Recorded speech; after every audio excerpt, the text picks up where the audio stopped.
दोस्तों, आज का वीडियो बहुत ही ख़ास होने वाला है क्योंकि आज के वीडियो में हम तबले के पार्ट्स के बारे में, तबले के जो विभिन्न अंग होते हैं, इसके अलग अलग हिस्सों के नाम क्या होते हैं और इसको ट्यून हम किस तरह से करते हैं, ये हम सीखेंगे। तबले को ट्यून करना और फिर इसके विभिन्न हिस्सों के नाम। तो हम स्टार्ट करते हैं। सबसे पहले ये दो तबले हैं, दायां और बायां इन्हें कहते हैं। छोटे वाले को दायां और बड़े वाले को बायां कहते हैं। दाएं को मदीन भी कहते हैं, मदीन या चांटी भी इसको कुछ एक विद्वान कहते हैं। और बाएं तबले को डुग्गी, डग्गा ऐसा भी कहते हैं और कुछ एक लोग इसे धामा भी प्राचीन प्रकार से कहते हैं। पर धामा उसे कहते थे जिसका लकड़ी का ये वाला हिस्सा भी होता था, इसका स्टील का होता है। स्टील वाली को डुग्गी, डग्गा या बायां कहते हैं।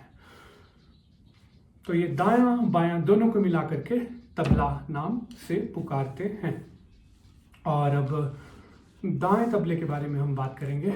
जो दायां तबला है उसमें सबसे पहले हम देखेंगे ये जो तबले का मेन पार्ट रहता है, ये लकड़ी सी हमें जो दिखती है, जो इसका बॉडी रहती है, इसको बर्तन कहते हैं। इस हिस्से को ये आम की लकड़ी से बना होता है, आम की लकड़ी से बना है। और इसके जो ये ऊपर वाला हिस्सा रहता है इसको कहते हैं पूड़ा कहते हैं। और जो ये साइड वाला हिस्सा, जो ये आपको रस्सी की तरह चीज दिख रही है, इसको बद्दी कहते हैं। ये जो पूड़ा रहता है और ये जो बद्दी रहती है, ये ऊंट के चमड़े से बनी होती है, ऐसा हमारे गुरुजी ने हमें बताया है। और इसमें जो ये बद्दी के साथ ये जो लकड़ी के हिस्से लगे हैं, ये इनको गट्टे कहते हैं। ये 8 गट्टे मदीन में होते हैं। ट्यून करने के लिए इनका प्रयोग होता है। इनको हथौड़ी से मारने से इसकी मदीन की ट्यूनिंग चेंज होती है। तो अभी हम देख सकते हैं ये शायद ए शार्प पे या जी शार्प या जी पे मिला है। तो अब हम बात करेंगे जो सबसे महत्वपूर्ण हिस्सा है तबले का, दाएं तबले का, मदीन का, वो है इसके ऊपर वाला हिस्सा, पूड़ा। क्योंकि इसी को बजा करके विभिन्न तरह के साउंड निकाल के तबला वादक तबला बजाते हैं। तो पूड़े में जो अलग अलग हिस्से हैं हम देख सकते हैं। ये बीच का काला वाला हिस्सा है, फिर ये गोल सर्कल है, फिर उसके बाहर और है, फिर उसके बाहर और है। इनके अलग अलग नाम है। इसमें जो बीच वाला हिस्सा है, इसमें मसाला लगता है, स्पेशल मसाला होता है। मतलब खाने वाला मसाला नहीं, मसाला ही कहते हैं। मतलब कि स्पेशल कुछ पाउडर होता है, स्याही की तरह का। जिसने पढ़े होंगे जो पुराने स्कूल्स में, तो पहले काले रंग की स्याही आती थी जिसका पाउडर करके पानी में मिला के कलम से लिखते थे। तो वैसे ही स्याही होती है, पर उसमें अलग कंपाउंड्स होते हैं, तो उसको चिपका करके ये फिर फिक्स हो जाता है। तो काले वाले हिस्से का स्याही नाम ही दिया है उसके आधार पे। और स्याही से बाहर वाला हिस्सा, ये गोल वाला हिस्सा है, इसको कहते हैं मैदान। और उससे बाहर वाला ये जो कवर किए हुए हिस्सा है, इसको कहते हैं चांटी या किनार। और उसके बाहर वाला जो ये गोल रिंग का हिस्सा है, इसको कहते हैं गजरा। क्योंकि जो महिलाएं होती है वे बालों में, माताएं बहनें गजरा पहने रहती है, तो इसका भी जो नाम है उसके आधार पे दिया गया है। क्योंकि ये गजरे की तरह ही चारों तरफ से कवर किए रहता है तबले के कवर को, पूड़े को। और जो ये गजरा रहता है, ये मैंने जो कहा था बद्दी वाला पार्ट, ये जो रस्सियां हैं, इनसे ये यहाँ से बंधा रहता है। ये 16 जगह से ऐसे बंधा रहता है, 16 जगह ये जॉइंट रहते हैं। और नीचे फिर हम दो दो बद्दियों में एक एक गट्टा लगाते हैं। तो ये 16 घरों में 8 गट्टे से ट्यून किया जाता है तबले को। और ये जो नीचे रखने वाला पार्ट है, इसको गद्दी कहते हैं। तो ये हमने चर्चा की दाएं तबले की, मदीन की। अब हम बाएं तबले की बात करेंगे।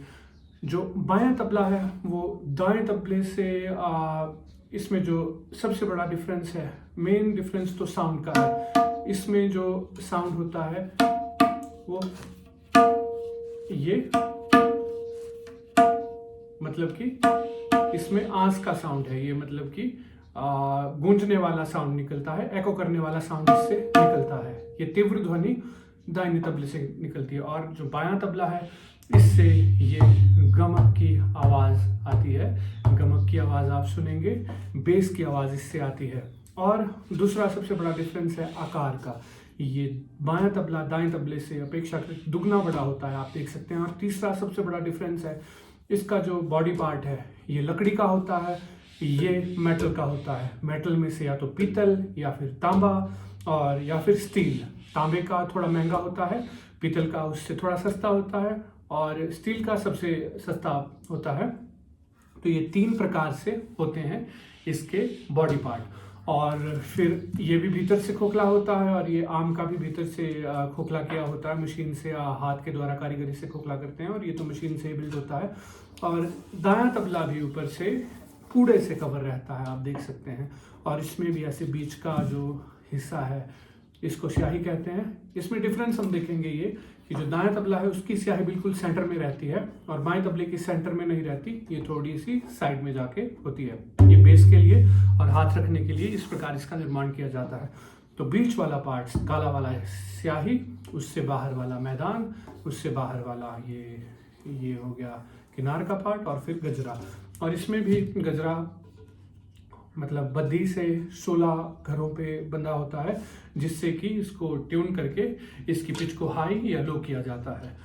अब हम बात करेंगे जो दायां और बायां तबला, जिसको मिला के तबला कहते हैं, इसको ट्यून किस पिच पे करते हैं। तो जो दायां तबला है उसको जो गाने वाला या बजाने वाला है, गायक या वादक है, उसके सा के साथ, मान लीजिए कोई महिला गा रही है, माताएं बहनें गा रही है, तो उनका ए शार्प है, 5वां काला है, तो इसको 5वें काले के साथ। कोई पुरुष गा रहा है तो सी शार्प उनका मान लीजिए सा है, उनका स्केल है, या फिर डी शार्प है या ई है या जी है, तो इसको हम ई या जी के साथ ट्यून करेंगे। बस ध्यान रखने वाली बात यह है कि ये तबला जैसे है, इसको अभी मतलब ए शार्प या बी के साथ ये मिला हुआ है तकरीबन, इसको अगर हम ई के साथ हाई पिच में ई के साथ या मान लीजिए एफ के साथ या एफ शार्प के साथ ट्यून करेंगे तो ये इसकी या तो गजरा टूट जाएगा या ये फट जाएगा, ज़्यादा टाइट हो जाएगा, ज़्यादा प्रेशर पड़ जाएगा इसमें।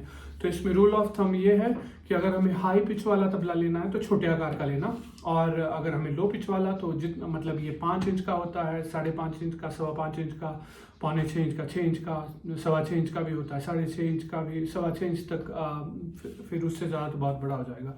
तो फिर जितना छोटा उतनी हाई पिच के लिए इसकी उपयोगिता रहती है, और जितना बड़ा उतना मतलब कि लो पिच के लिए उपयोगी रहता है। इसका हम ध्यान रखेंगे। और फिर जो बायां तबला है, इसे वैसे मिलाते तो नहीं है गाने बजाने वाले ज़्यादा, बस इसकी आवाज़ अच्छी, गमक अच्छी आनी चाहिए, इसका बेस अच्छा होना चाहिए माइक पे भी, और ऐसे बिना माइक के भी हम बजाएं तो खुद को अच्छा लगना चाहिए, और एक मतलब कि अच्छी आवाज़ बननी चाहिए। परंतु थ्योरेटिकली, और अगर आप मतलब कि आपकी साउंड की, स्वरों की सेंस अच्छी है तो आप इसको भी ट्यून कर सकते हैं। तो इसका जो सा रहेगा, दाएं तबले का जो भी सा रहेगा, मान लीजिए ए शार्प सा है तो उसके मंद्र सप्तक के पा पे, फिर एफ पे इसको हम ट्यून करेंगे। तो जो भी दाएं का सा रहेगा उसके मंद्र सप्तक के पा पे हम बाएं तबले को ट्यून करते हैं। तो ये हमने आज के वीडियो में सीखा तबले के विभिन्न हिस्सों के नाम और इसको ट्यून कैसे किया जाता है। ट्यून करने के लिए इसके लिए हथौड़ी रहती है मेटल की, मैं आपको दिखा देता हूँ, वहाँ पर है। इसके साथ हम इस तरह से इसे ऊपर या नीचे मार के, या तो हम गट्टे में मारते हैं नीचे इस तरह से गट्टों में मार के, या फिर ऊपर ऐसे इसमें हम गजरे में मार के इसको ऊपर या नीचे करके ट्यून करते हैं। पर ट्यून करने का अगर आपके पास तबला है तो आप स्वयं कोशिश मत करिए, वीडियो देख के ट्यून करना सीखना मेरे ख्याल से ज़्यादा समझदारी का काम नहीं, क्योंकि तबला फट गया, अपने हाथ में लग गई, अपने ही लग गई, तो वो ज़्यादा समझदारी का काम नहीं। ये गुरु के मार्गदर्शन में, गुरु के सामने उनसे सीख के, उनको देख के ही करने वाली चीज़ है।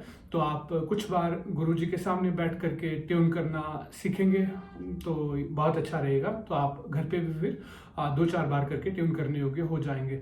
और ट्यून करने के लिए जो स्वर की सेंस है, मतलब कि पिच के साथ आप ट्यून कर रहे हैं तो आपको पता चलना चाहिए कि मिला या नहीं मिला। तो इसके लिए गाना भी अगर आप सीखें, बेसिक जो मतलब वॉइस कल्चर है, सारेगामा, अलंकार, कुछ एक राग आप सीखें तो बहुत ही फायदेमंद रहेगा। तो आज की क्लास में इतना ही। आपसे फिर मुलाकात होगी म्यूजिक क्लास विद रोहित में, जिसमें हम किसी तबले की ही या दूसरे इंस्ट्रूमेंट के बारे में चर्चा करेंगे। आपको अगर फ्यूचर में भी ऐसे वीडियोस देखने हैं तो आप हमारे चैनल को सब्सक्राइब कर सकते हैं, और आपको लगता है ये वीडियो किसी के लिए फ़ायदेमंद हो सकता है तो उनके साथ आप शेयर करिए इस वीडियो को। और कोई आपके मन में सवाल है, कोई इंक्वायरी है, या कुछ आपको जानकारी स्पष्ट नहीं हुई तो आप कमेंट के माध्यम से पूछ सकते हैं। बहुत बहुत धन्यवाद। Happy practising.